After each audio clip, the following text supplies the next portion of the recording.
Welcome back. Slap. Sometimes you neglect the old-fashioned ways of doing things, and it's not always the best habit to fall into. You don't need fancy gizmos for everything. Just slap some barrels.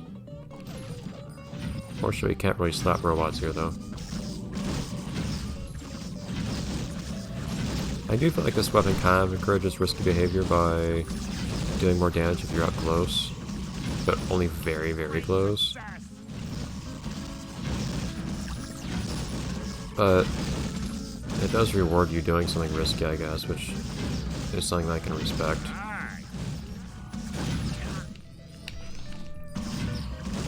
Take this, robo loser.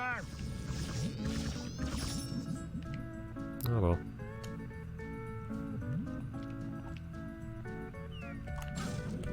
Was that a falling sound effect there?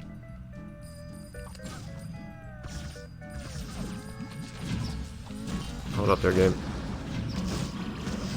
It's weird how so much of this music almost sounds like a specific song from the show, but it's not quite. But some it still gets content ID'd anyways. I guess. I don't think it would be for legal reasons, but maybe it is. And I would have, even though I like games having good original music anyways, even if they're licensed, I'd be perfectly fine, I guess, with games using production music from shows. The only game I've seen do that, though, is Truth or Square, which does actually use some music in the show. At least one song. Of course, then otherwise it just poaches music from other games. I might say better games. Oh well. That game wasn't too bad in its own right, though. I'm just kind of bitter about it, having used restart assets from other games before it.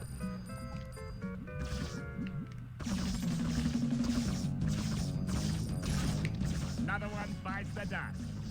There we go. What are you locking onto, Squidward? Yes. It's annoying when you lock onto something that's not what you want to be shooting at. I really do wish there was at least a button to switch what you're locked onto. One for me. I think how to deal with auto-lock systems and actually shooting what you want to shoot is an ongoing difficulty One for me. in a lot of games, but I have at least seen one game handle it right, and that's Kingdom Hearts. Kingdom Hearts has a lock-on system where you just press R1 to lock on to the nearest enemy. But if I remember right, what was it? If you just double tap, if you tap R1 again, I think it just unlocks. It's been years since I played Kingdom Hearts games at all. But if you double tap, I think it is, it will go to the next closest enemy or something like that. And it cycles through enemies pretty well. It's usually pretty good at lock onto whatever you want it to lock onto. It just does more damage after that. I'm curious if it has a better rate of fire or something if you upgrade it more. I don't really want to use anything right now that's not completely upgraded. Barnacle Road. These are such generic names.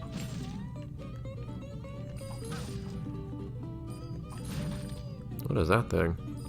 Oh, that's a jellyfish. Okay. Not really what I figured it would have been.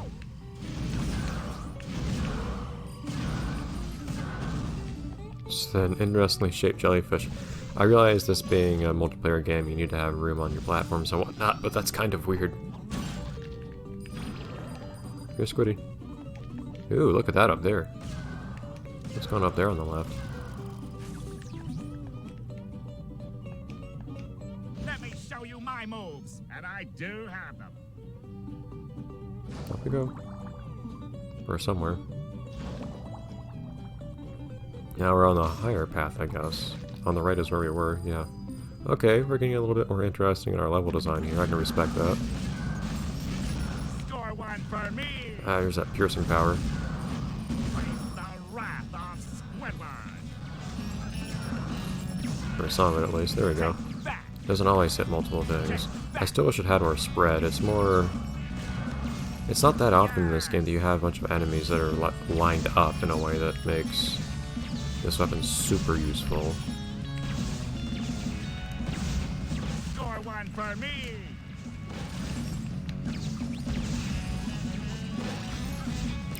You tend to be surrounded by enemies instead, so spread is more useful. I guess that's what the net tuning fork is for. It's weird to me that they give you the net tuning fork initially without actually having anything that's unique or useful about it.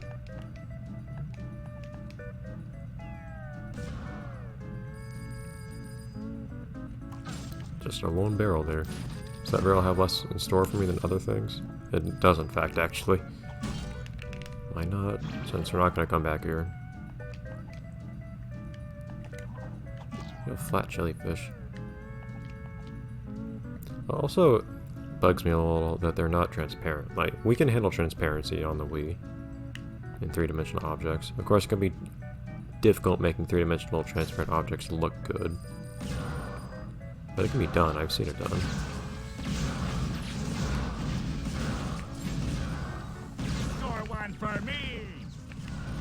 There we go. You can at least try to line yourself up with enemies with this weapon to some decent effect.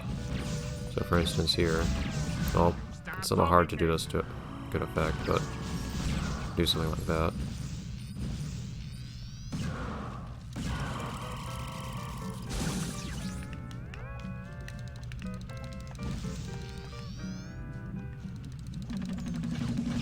No, that's not what I was trying to do. Score one for me. So I have no idea what this is actually for. At all. Another one bites the dust. It's unfortunate I might get through this whole game never having known what the point of that is. Ah! These are my least favorite enemies. These spinning things. Oh, that was interesting.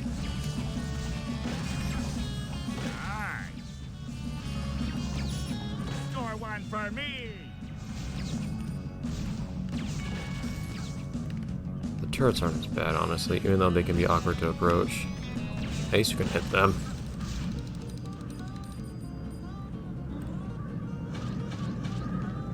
Okay. Off to the next one. I like the little falling effect. We don't get to switch a gizmo this time? I guess we're just going to go into the little falling segment. What for, though? Is this just a totally random thing that happens sometimes? There doesn't seem to be any in-universe justification for these falling segments. Stop poking me. Also, you get very few sprockets from these, because each little gear is just one sprocket.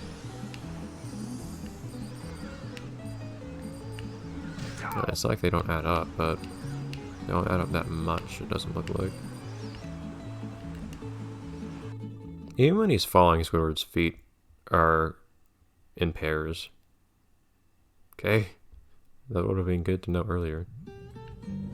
Only when he's standing still does he actually have 4 legs, otherwise they just treat his 4 legs as 2 legs. A little lazy. I think one of the cool things about characters with extra limbs in animated shows is seeing what the animators do with those extra limbs. Especially with arms. Because arms can be used in all sorts of postures, so you can show multiple postures at once. Arms in one posture, and another pair of arms in another posture. Or just doing more things with them at once. Even though it's more trouble to animate, because you have more stuff to worry about.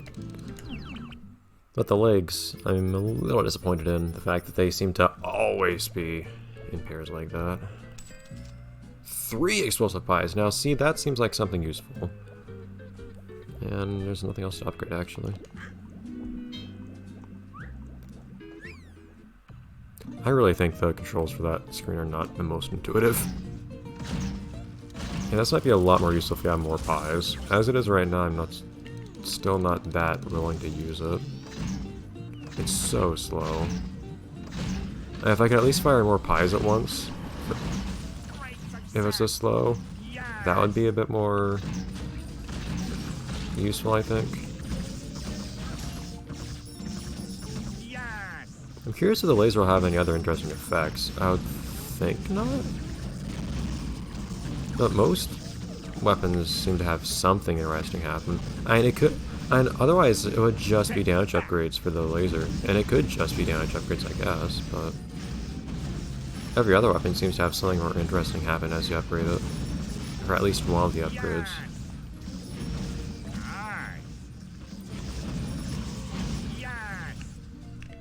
So I do hope to get to see everything upgraded, but that's not guaranteed. Ow. As things are. If I don't do a little bit more playing after I finish the game, depending on how long these last levels are. Because I have a couple more weapons to upgrade, and yet we're on the second last level, it looks like.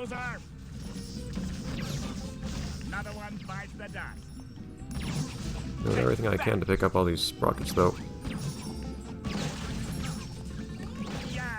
Ooh, that was an interesting little speed trick there. Apparently, if you do a ground pound right as you land on something, you actually skip the initial, you skip the startup animation. Really? There's a generator block in this thing?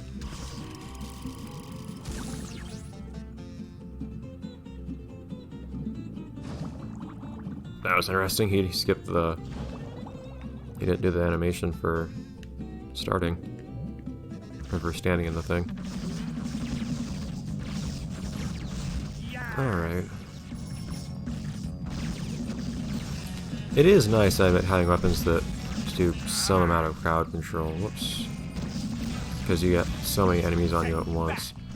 I guess the one downside to the laser, as I've been seeing it so far, is that it can really only deal with one enemy at once. But if it can deal with each enemy quickly, that might not be a problem. But I want to find out.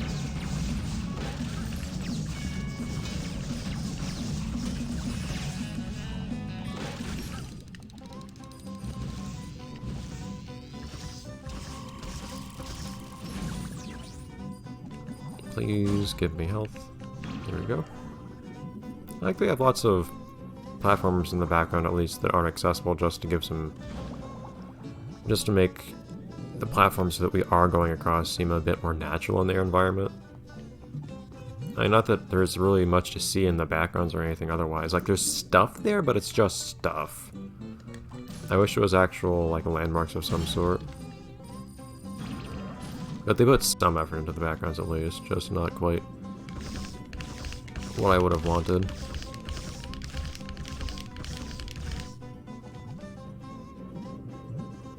Alright.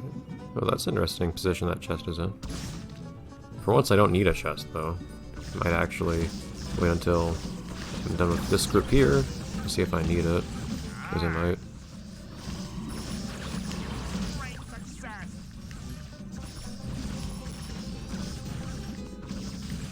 And I might not. Very nice. Oh. Ben.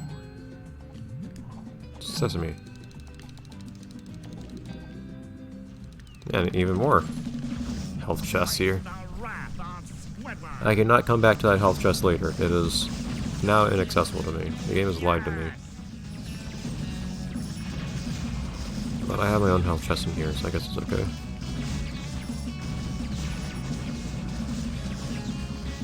I feel like it makes sense to try to go for all the shootable enemies first, especially if you're using the repeater, but even if not, going for all the shootable enemies first and then worrying about the ground pound things. Those are really the two types of enemies in this game, it feels like. Hello. Because you actually have to use different types of attacks on them. They're mutually exclusive.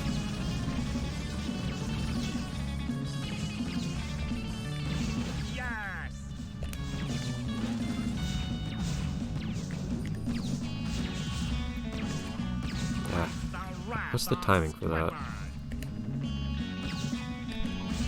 Nah, not quite. It might be frame perfect. I wouldn't be surprised. I want to see if I can upgrade things right here, real quick. Hopefully. Yes, haha! What to upgrade now? Extra pies I think would be the next thing. Otherwise I have this. I might be able to upgrade everything in the game, I'm not sure. Curious if this will have anything more interesting. It'll probably at least have more stuff fired at once. We'll see if it does anything else interesting. I really want to see if this laser is anything cool though. But otherwise, pies. And I guess we can start on upgrading this. Faster rate of fire? Even faster. That's interesting. Well, it's probably what the repeater does, where it increases the rate of fire faster. I guess this thing kind of has splash damage, but otherwise I'm not super convinced by it. We'll see though what the pie cannon's like. Anyways, I'll see you guys next time in the next episode of Let's Play this game.